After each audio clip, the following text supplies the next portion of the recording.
Kemudian yang keenam, perkara mendasar yang keenam yang dijelaskan oleh Allah Subhanahu wa taala dengan penjelasan yang sangat gamblang adalah raddu syubhah allati wada'aha asy-syaitan fi tarkil Qur'an was sunnah. Bantahan terhadap syubhat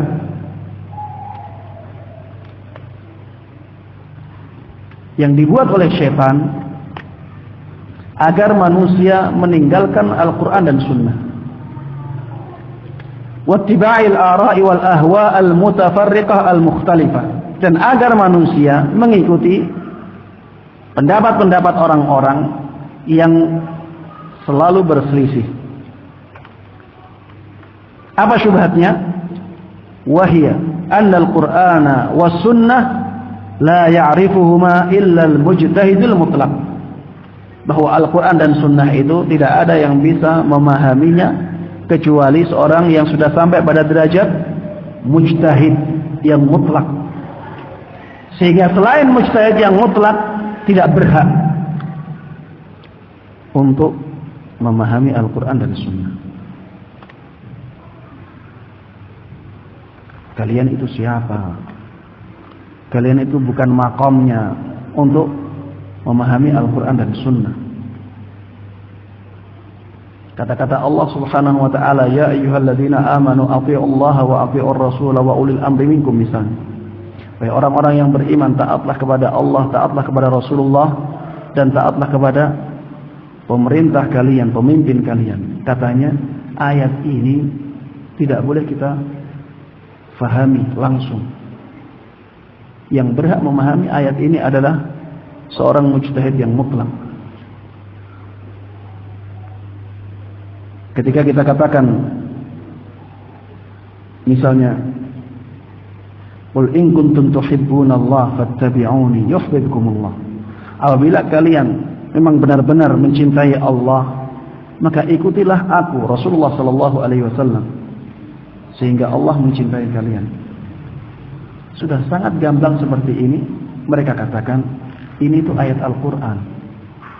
Tidak ada yang bisa memahami ayat Al-Quran kecuali siapa? Al-Mujtahid Al-Mutlaq. Dengan alasan seperti ini akhirnya ya kaum muslimin dijauhkan dari Al-Quran dan Sunnah. Padahal ya, kalau kita melihat ayat Al-Quran, cobalah baca ayat Al-Quran. Ayat Al-Quran ini kebanyakan ayatnya sangat mudah untuk difahami. Kebanyakan ayat-ayatnya adalah ayat-ayat yang sangat mudah untuk difahami. Siapapun yang membaca akan paham. Qul huwallahu ahad, coba. Katakanlah bahwa Allah itu satu. Apakah ayat yang seperti ini perlu seorang mujtahid mutlak agar bisa memahaminya? Qul ya ayyuhal kafirun la a'budu ma ta'budun. Wahai orang-orang kafir, aku tidak akan beribadah, tidak akan menyembah apa yang kalian sembah. Apakah seperti ini perlu kita datangkan seorang mujtahid mutlak untuk memahaminya? Ada orang-orang yang demikian, dan ini yang disinggung oleh Syekh Muhammad Ibn Abdul Wahab dalam 6 perkara yang sangat mendasar, yang sudah sangat dijelaskan oleh Allah Subhanahu wa taala dengan penjelasan yang sangat gamblang. Maka jangan sampai kita mengikuti atau terpengaruh oleh omongan-omongan mereka. Ya, Al-Quran tidaklah diturunkan kecuali untuk difahami. Kitabun anzalnahu ilaika mubarakun liyadabbaru. Kitab Al-Quran ini diturunkan kepadamu wahai Muhammad. Di dalamnya ada banyak keberkahan, agar mereka merenunginya. Agar mereka merenunginya. Tidak dibeda-bedakan di sini apakah dia mujtahid mutlak ataukah dia di bawahnya. Yang penting bisa memahami perkataan itu dengan baik, sudah cukup. Dan kebanyakan ayat Al-Quran demikian, bisa difahami oleh orang yang paling sederhana pemikirannya. Al-Quran yang diturunkan kepada siapa? Diturunkan kepada orang-orang Arab di zaman dahulu. orang Badui pun bisa memahami Al-Quran. Memang ada ayat-ayat yang susah untuk difahami, tapi itu sedikit. Ayat-ayat yang susah difahami oleh orang-orang yang sederhana pemikirannya, ya, itu jauh lebih sedikit daripada ayat-ayat yang bisa difahami oleh semua orang. Makanya ya jangan kita terima perkataan orang-orang yang demikian, yang bisa memahami Al-Quran itu hanya mujtahid mutlak saja. Tidak demikian. Semua orang bisa memahami Al-Quran ini dengan baik, kecuali ayat-ayat tertentu saja yang memang pemahamannya membutuhkan kaidah-kaidah yang sangat mendalam. Kemudian setelah mereka mengatakan bahwa Al-Quran ini tidak bisa difahami kecuali oleh seorang yang mujtahid yang mutlak, kemudian mereka mensifati mujtahid mutlak ini dengan sifat-sifat yang mungkin tidak ada pada sahabat Abu Bakar dan sahabat Umar. Dikasih sifat-sifat yang sangat sulit, yang akhirnya apa? Tidak ada mujtahid mutlak, sehingga tidak ada yang berhak memahami Al-Quran. Ini adalah syubhat yang dibisikkan atau dibuat oleh syaitan untuk menjauhkan manusia dari Al-Quran dan Sunnah. Tapi kalau memahami perkataan orang-orang selain Rasulullah SAW, mereka bebaskan. Silahkan memahami perkataan si fulan. Tapi kalau firman Allah, jangan kalian paham. Yang berhak memahami firman Allah hanyalah mujtahid mutlak, dan orang itu tidak ada. Mujtahid mutlak menurut mereka dengan sifat-sifatnya itu tidak ada. Makanya di sini Syekh Muhammad bin Abdullah mengatakan wal mujtahidu ay indahum. Seorang mujtahid menurut mereka huwal mausuf bikada wa kada, adalah orang yang punya sifat seperti ini dan seperti ini. Awsafan la'allaha la tujad tammatan fi Abi Bakr wa Umar. Mereka mensifati mujtahid mutlak dengan sifat-sifat yang mungkin saja tidak ada sifat itu secara sempurna pada diri sahabat Abu Bakar dan sahabat Umar. Fa illam yakunil insan kadzalik falyu'rid anhuma fardan hatman la syakka wa la iskala fi. Kalau manusia belum sampai pada derajat itu, maka jangan memahami Al-Quran dan Sunnah. Kalau belum sampai pada derajat itu, maka lupakan Al-Quran dan Sunnah. Ini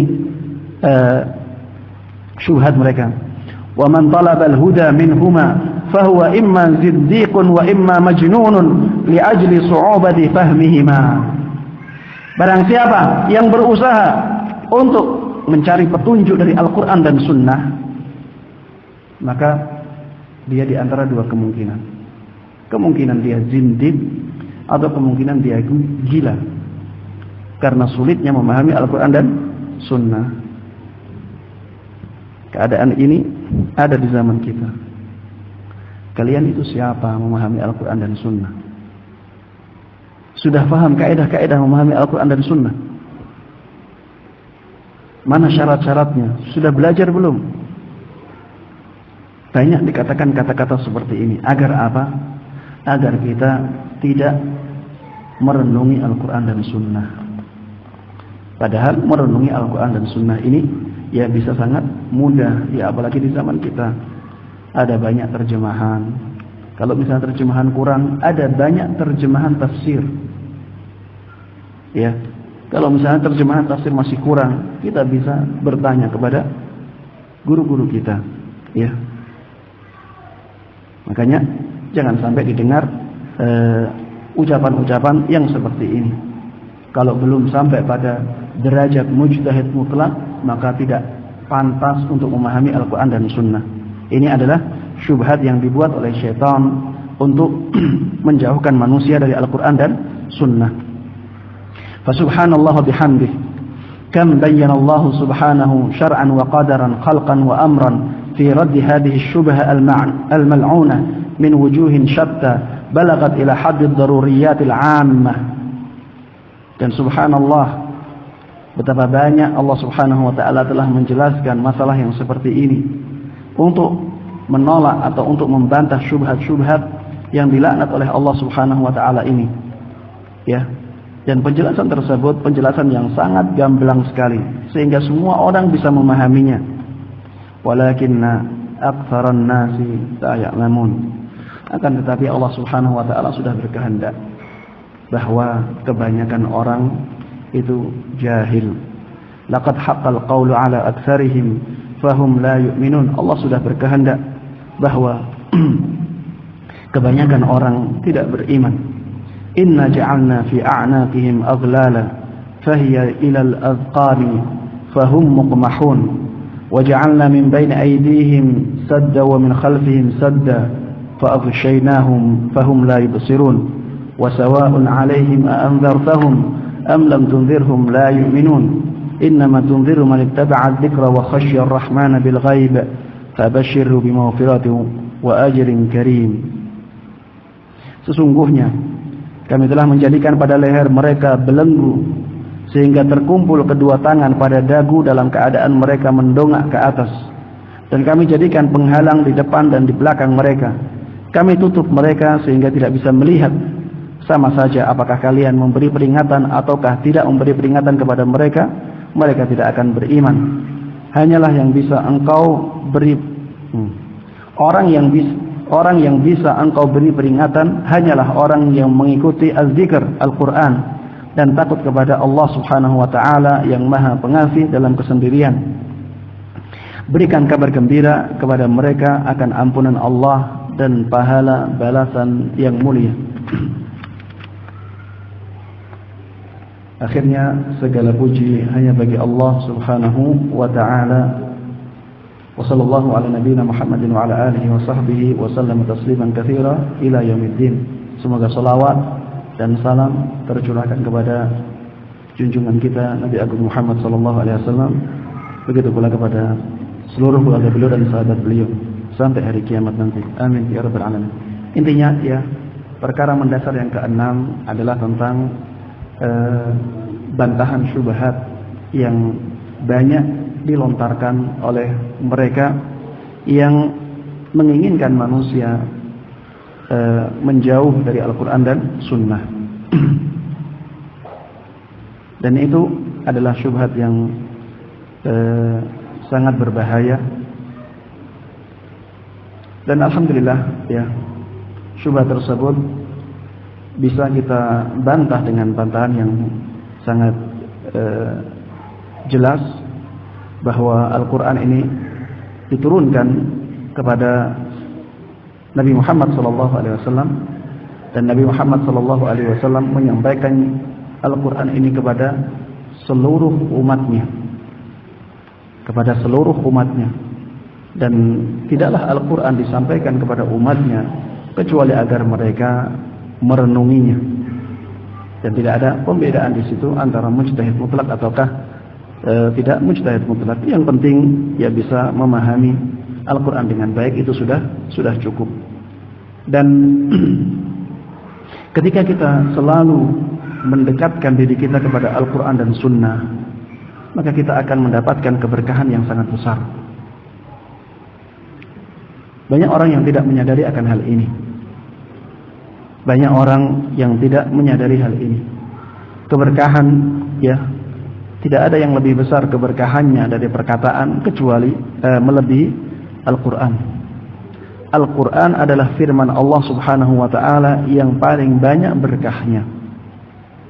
Kemudian setelah itu adalah sabda Nabi kita Muhammad sallallahu alaihi wasallam. Makanya ya, ketika kita menasihati orang, menyampaikan kebaikan, nasihat kepada orang lain ya, masukkan di dalamnya Al-Quran, masukkan di dalamnya hadis Nabi Muhammad SAW, agar perkataan kita menjadi berkah, agar perkataan kita menjadi besar pengaruhnya, agar hati orang tersebut bisa lebih tersentuh, karena tidak ada yang lebih besar keberkahannya melebihi Al-Quran dan Sunnah.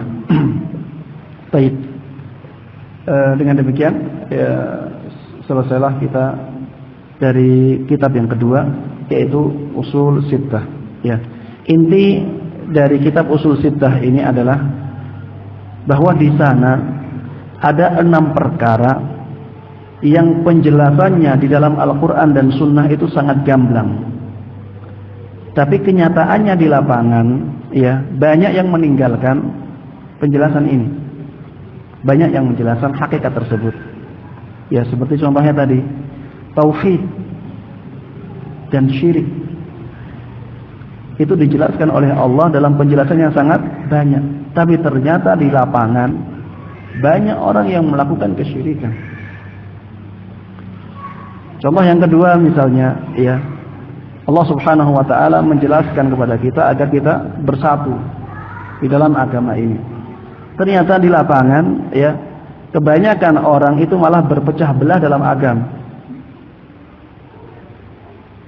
Padahal kita sangat banyak diperintahkan oleh Allah untuk bersatu dalam agama. Contohnya lagi misalnya taat kepada pemimpin. Ini diperintahkan oleh dalam Al-Quran, diperintahkan oleh Rasulullah dalam banyak hadisnya, dan penekanannya juga sangat kuat. Tapi ternyata di lapangan banyak orang yang mengajak manusia untuk memberontak kepada pemimpin, menjelek-jelekan, mengolok-olok di muka umum. Padahal, ya, perintah untuk bersabar sangat banyak. Contohnya lagi tadi, yang keempat apa? Yang tentang ilmu. Sekarang apa sih ilmu yang hakiki? Ilmu agama yang hakiki menjadi bias sekarang. Padahal sudah sangat jelas, ya, di dalam Al-Quran tidaklah disebutkan ilmu kecuali ilmu agama. Dan para ulama sudah sangat tegas juga, yang ilmu agama yang hakiki adalah firman Allah. Ilmu agama yang hakiki adalah sabda Nabi dan perkataan para sahabat. Tapi sekarang menjadi bias. Banyak orang yang menolak Al-Quran, menolak sunnah Nabi, kemudian menolak perkataan para sahabat. Mereka katakan itu bukan ilmu. Ilmu ya logika, ilmu ya retorika. Seperti itu, ya. Intinya enam usul ini maksudnya adalah 6 perkara yang mendasar dalam agama yang Allah jelaskan dengan penjelasan yang sangat gamblang, tapi dalam kenyataan banyak ditinggalkan oleh manusia, bahkan oleh orang yang mengaku cerdas. Orang yang mengaku cerdas. Coba, ya, di zaman kita ini katanya orang semakin panjang jenggotnya semakin bodoh. Ya, seperti ini bagaimana? Rasulullah SAW jenggotnya panjang. Apakah dia berani mengatakan Rasulullah itu bodoh? Ilmu itu memanjangkan jenggot, itu ilmu justru. Yang bodoh itu ketika malah jenggotnya dihilangkan. Itu yang kebodohan. Seharusnya demikian. Tapi dibalik. Dan tidak hanya seperti ini. Tidak hanya masalah jenggot. Masalah yang lain juga demikian. Jenggot hanya sebagai contoh saja. Sekarang banyak dibiaskan. Padahal penjelasan tentang itu, ya, sangat gamblang. Wali Allah juga dibiaskan. Wali menjadi orang yang penyembah jin itu jadi wali. Yang sakti-sakti itu menjadi wali. Padahal kesaktian mereka, ya, mereka ambil dari jin ketika mereka menyembah jin, ya. Akhirnya mereka menjadi sakti. Itu yang dianggap sebagai wali-wali Allah. Padahal jelas di dalam Al-Quran, wali Allah, ya, mereka yang beriman, mereka yang bertakwa, mereka yang bersabar dalam ketaatannya kepada Allah dan Rasulnya. Itulah wali Allah. Itulah yang paling dicintai oleh Allah Subhanahu wa ta'ala. Tapi menjadi bias di zaman ini. Siapakah wali Allah yang sebenar? Kemudian yang terakhir tadi, ya, syubhat. Syubhat ini banyak disampaikan. Kita itu belum sampai pada derajat mujtahid mutlak. Maka jangan sampai kita berani-berani memahami Al-Quran dan Sunnah secara langsung. Subhanallah. Terus untuk apa Al-Quran dan Sunnah? Untuk apa kita baca? Kita boleh membaca, kenapa kita tidak boleh memahaminya secara langsung?